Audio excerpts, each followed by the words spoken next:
Hello, everyone. Welcome to Enjoy the Book of Life. We're here with Silas Schaeffer with our Grow and Shine episode, and our topic is thinking of others. So, Silas, if you would just uh, introduce us to this topic, and how has this impacted your spiritual growth? Hey, well, Dave, thanks for having me on. Thinking of others is something I'm definitely not an expert in. Still a very selfish person. But it's something that when you asked me about, it's something I think I've grown in. And I think it's really out of necessity that I've grown in it as Hmm. being a husband and being a father, father of five children. And thinking of others is something you have to do on a regular basis, whether you feel like it or not. And I think it's the nonstop having to do it that's made me grow in it.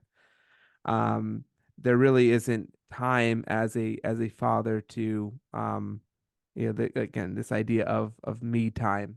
Obviously, there's still time to have time to yourself, but um, not in the same way. So I think that's one of the main kind of contributors to that. Yeah, yeah, and I think when we're thinking about these grow and shine episodes, here I like how you kind of define this as one that comes out of necessity.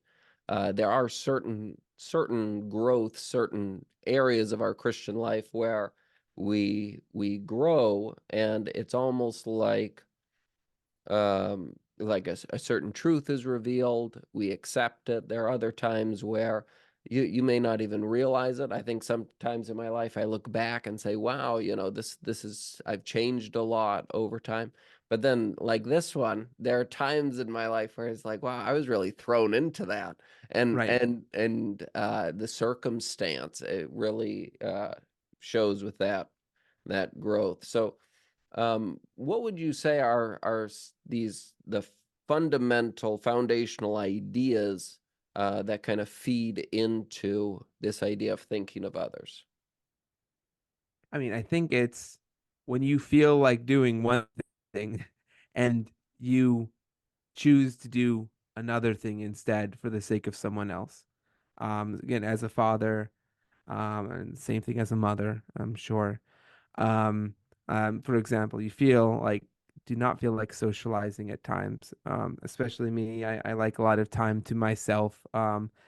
Especially after a long work day. It's like I really would like to go out for a walk, an hour-long walk by myself and not talk to anyone. Yeah. Um, and that's not really that my children do, nor should they, about my long work day. They don't care that I have 3 hours of work to do after I put them down to bed. They really have no interest in that. Yeah. They have interest in one thing. They want things from me that only I can give them, and I better give it to them. I better give it to them right now, and I better give it to them in a good attitude, or they'll know that too. And so putting aside what I'd like to do in order to do what they really need me to do is, I think that's how I would, define it and approach it. Yeah. Yeah. And so when you're with your kids, and you talked about this as a dad, as a husband, have you seen kind of a bleeding out into other areas as well? Other relationships with your growth? A certain extent, that's the one that I really see, that I'm really immersed in the most. But I'm even in some of my, business relationships and things like that, being more attuned to what others are looking for and thinking of. I suppose there's a little bit of that, probably more than I'm thinking of at the moment. But where I'm truly tested again and again is in the is in that area. Day by day, doing things that I don't want to do in the context of my family. And as I don't want to do, not in the sense that like I want to embrace that Yeah. responsibility, but naturally I'm not inclined to do that. It's not to comfort or my immediate interest. Yeah. That's Yeah. that's really the area where you know, I see it the most. Yeah. I mean, just with the this stage in your life, you said you have 5 children, the Yeah. age ranges. From 6 to about 1, Yeah. or And almost 7 to about 1. right. So you've got this uh close group, um Yes. and as a result, this is something that this season of life has brought this about. And so yeah, yeah. What was the progression? So at this point in your life, you see it a lot with your kids, with your wife. How has this progressed, um, from maybe 7 years ago to now? Yeah. I think one of the ways that it's progressed is being willing to give more of my time, more of the time. I, I guess maybe that's not even the right way to say it. Maybe it's more of a fact of being less grudging about my Mm, duty. There like so there's duties that you do with being types of attitudes, right? Or at least I'll speak for myself. That's the case for me. And so being highly resentful of the fact that, especially on something like a Saturday or a Sunday, when I really want to relax and watch a soccer game, or really want to relax and go go into my own room and not see anyone or talk to anyone, and not being able to do that, and the feeling of wrong being wronged, and grief of losing that time. I think my attitude towards that has changed over time. Especially, realizing, number one, I mean, it's wonderful to be wanted, yeah, and yeah, to have something to give someone else that no one else has, but not virtue of myself being clever, but just by virtue of me being their father. yeah, So I right, have something that no one else on earth can give them, and they want it as well. That's a very yeah. unique situation in life. So realizing what a huge privilege it is, and also seeing the benefits of it as well. Um, taking the What benefits? Yeah, What? for example, if I take the time to spend those 2 hours, let's say, on my own, pursuing my own pleasure. I'm not saying that there's never a time for that either. Obviously there is. But in my case, I know it's clear. It's a clear decision between what I know I ought to be doing in this case and doing something for myself. And so what I see, I mean, uh, I think mainly for my children, like we've had tons of time to read different books together, and build things together, and the type and little conversations. I suppose nothing really dramatic. Just a ton of little things, being able to build things with them, and do things with them, even if I'm doing some type of a task like doing online shopping while I'm in the room with them, and they get to watch and see how, and they'll ask questions and poke around, and do things like that, as opposed to me doing the same task in my room by myself. They get to live life with me and beside me, and instead of us completely compartmentalized. And I see so much value and benefit of that, although it's hard to like tangibly put, like, quantify it. Right, right. I like how you talked about this grudging attitude, and the way to move away from that was really a perspective change on. I like the way you said it, that here's someone who they want something from you, and you're the only one who can give it. Like they really want it, Right. and viewing that relationship with them. And then I like the little practical steps that you're talking about there too, about reading together, building things together, just sharing life, and even extrapolating into other relationships. If someone says, "Well, I don't have kids," what does that look like? But I think taking those same principles and saying, how can I spend time with other people? How can I live life with other people? And make those same sorts of connections, I think would be really beneficial as well through that time, even when, like you said, sometimes I don't really want to. Not again, like, and again, I like how you kind of um, rephrased it, where you say, "Well, I do want to, but there are those times when I also want something else. I want to relax. I want to do this. I want to do that." And I like how you almost did it like a cost analysis, right? Where if I spent my 2 hours doing A versus if I spent my 2 hours doing B, and Right. yeah, I really like that. Um, what other maybe suggestions, practical suggestions would you have if someone says, I struggle with that. Like I want this time to say, well, give that up. All of a sudden I feel the hairs rising on the back of my neck, like, Right. no, that what suggestions might you give on top of what we've already talked about? Um, uh, I would suggest don't try to do it with a great attitude. Do it with a not so bad attitude.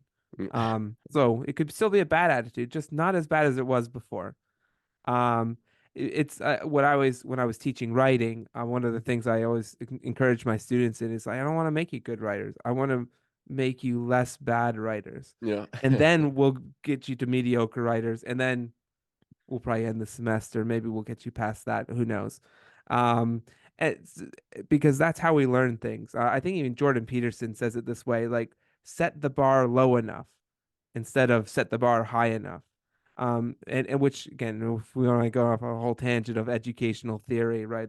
The zone of is this idea that something that we learn and when we are challenged, but not too much. Because Yeah. if we're challenged too much, we will give up. And if we're not challenged enough, we are not stretching and we're not learning at all. Same thing with weightlifting. It's the same principle with almost everything.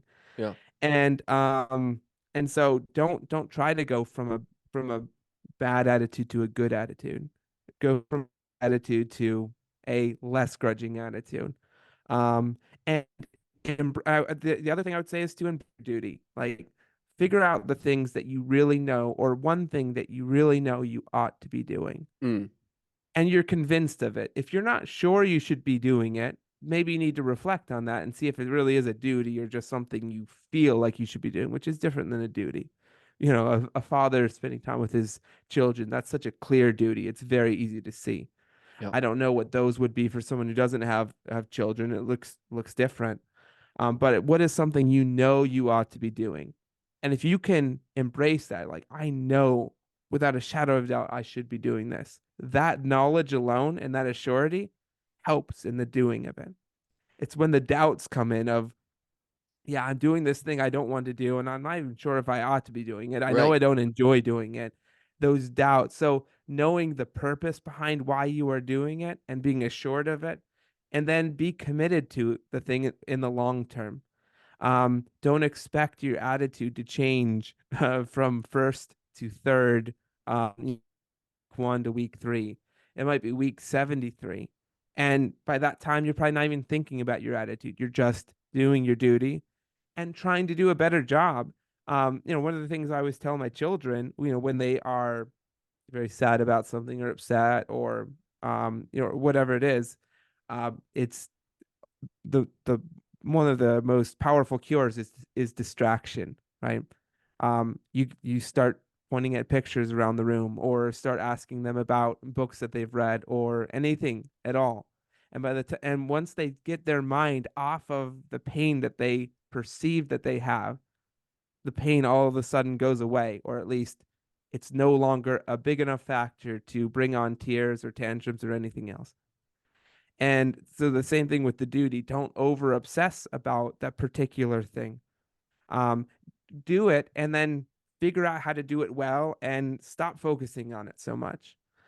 because there probably is something unpleasant. There's unpleasant parts about being a parent, disciplining and when you really are trying to do something with a child and they purposely sabotage you or they have a horrible attitude with it. There's nothing enjoyable about that. There really Yeah. isn't. And that's not the part that we meditate on, right? We focus on the positive parts of it or don't think about that at all. There is something to that. It's truly removing your mind from the negative spot. I don't mean to get into positive psychology here or anything like that, but we Well, do no, get I we do mean, get like, glimpses of it in Philippians, right? With the cure to interpersonal conflicts right at the end, which I think is misquoted a lot in Philippians 4, right? Focus on the things which are, you know, and all of these list of things we should focus on. I believe yeah, that's really in the context of these two um, believers are having the conflict. Well, when you have someone that you really dislike at that moment in time, what ought you to do? You ought to focus on the noble parts of them, the yeah. true parts of them. Yeah, they did do something very bad to you. Yeah, they did say that horrible thing. Yes, they did gossip, but they also did X and they also did Y. Anyway, this is a tangent. Um, Well, but I but think with that idea of parenting, you talk to any grandparent, right, who's done what you're saying, right, who's committed themselves and done their duty, and then now they've grown up, and you talk to them about their kids when they were little, they don't bring up all the hardships and the late right, nights and the throw up at 3 a.m. or, anything, all the loads of laundry and the right, dishes. And that's not what's filling their mind, right? It's like all that just fades away right, and what's left. And so I think this idea that as you go about fulfilling, and I like how you emphasize these are the things we know we ought to do.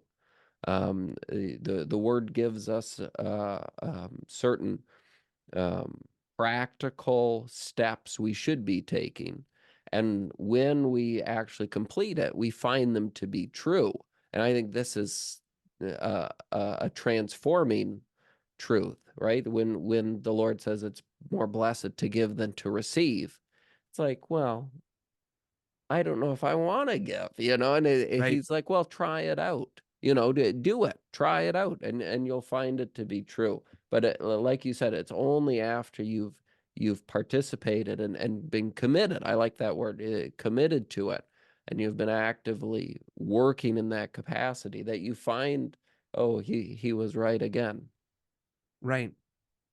Yeah, I mean, and this idea, well, where does rest come from? And fulfillment. I mean, when the Lord Jesus says, "Come to me, all you who are weary and heavy laden, and I will give you rest." That's wonderful.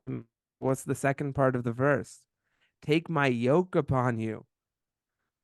Okay. So work involves work and labor. And obviously he's making a reference back to, Rehoboam in that as well, who um, said that, taking the bad advice of his friends and saying that you should tell those Israelites that what kind of a king you're really going to be, and you're going to put a twice as heavy yoke upon everyone else. And the Lord Jesus says, well, I have a yoke for you too. I have work for you, and you can find rest in that work. Yeah. But my yoke, if you, because you are types of things that you are going to be doing and what I'm going to be filling your mind and your hearts with, you'll find it easy, and gentle, and you'll find rest for your souls.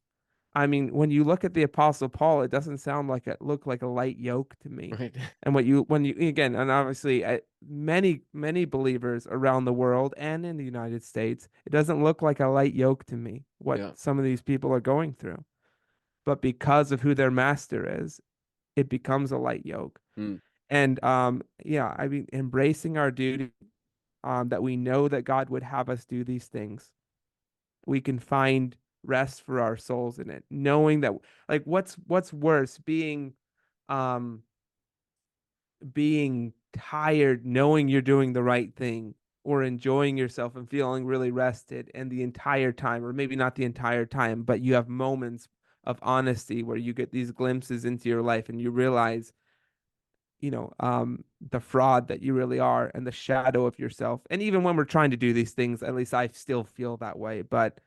Um, but yeah, Yeah, I think this overarching idea, thinking of others, it's a yeah, very Christ-like thing, that if what I'm saying, I should think of others, that's something that Christ does. Before we call out, he answers, right? He right, hears our cry. He is that great high priest who thinks, who cares. He's the God of all comfort. So to see this in that light, is something that should motivate me towards it. right, The Lord never tells us to be like something that he isn't like. Never do I see a command in scripture that says, "Oh, you should be more like this," and that's unlike him. We're always working more towards him, and so learning from him and moving in that direction, I think is good.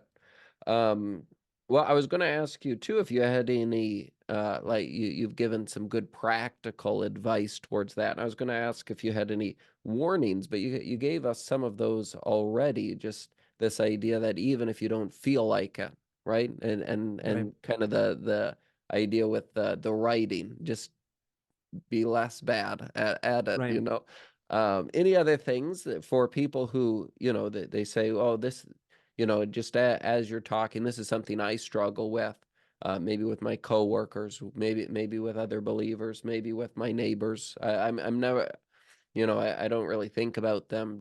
That's not really on my mind. Right. Any other thoughts, suggestions, or warnings for people who are interested in this?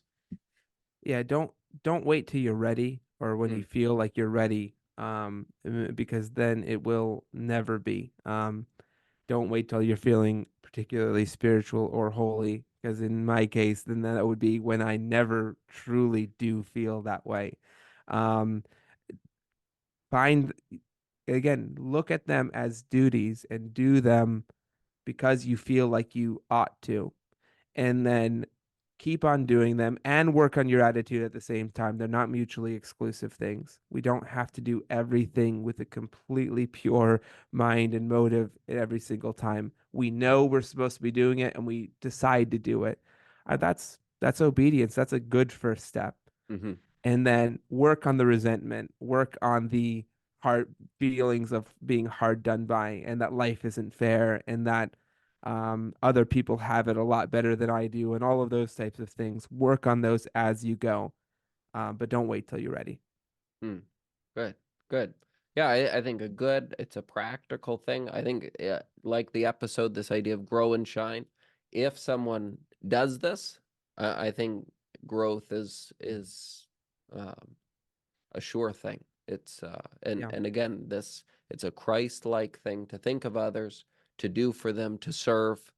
We're called to be servants, and that's as a parent. You find that service is a main component of the job. right. And so yeah, I think a good, excellent word there.